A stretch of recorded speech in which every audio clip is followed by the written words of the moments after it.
Го изгуби детето, сега ја губи вербата во правдата. Спортскиот новинар Сами Адеми излезе пред минуимите прв пат по убиството на неговиот син Леард, кое се случи на 3 јануари.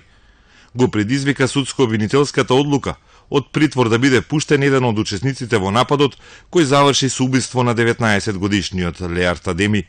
Во притвор останува само малолетникот обвинет за убиство, додека како што тврди Адеми, иницијаторот на инцидентот е пуштен од притвор. Јас правдата ќе ја барам до крај. Јас како родител не можам да се помирам со овој чин и со ова одлука, бидејќи дома седи еден насилник кој, можеби пак ќе се повторам, буквално го предизвикал немилиот настан. А син ми Леард и убицата, они се жртви на тој bizarен настан.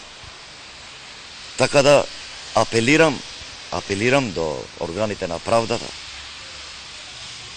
да постапат коректно, бидејќи се работи за еден млад живот, се работи за дете од 19 години. Мене синот нема да ми го врати сигурно никој, но верувајте дека ова го правам да не се случи веќе, да не тагува ниедно семејство во Македонија. Од кривичниот суд потврдија дека по барање на Скопското обвинителство на 9 февруари осомничениот за учество во тепачка со смртни последици е ослободен и наместо притвор му е одземен пасошот. Му е забрането да го напушта живеалиштето, односно град Скопје, и еднаш неделно треба да се јавува во суд. За таткото Сами одлуката е зачудувачка и предвидува благи казни за убиството на неговиот син.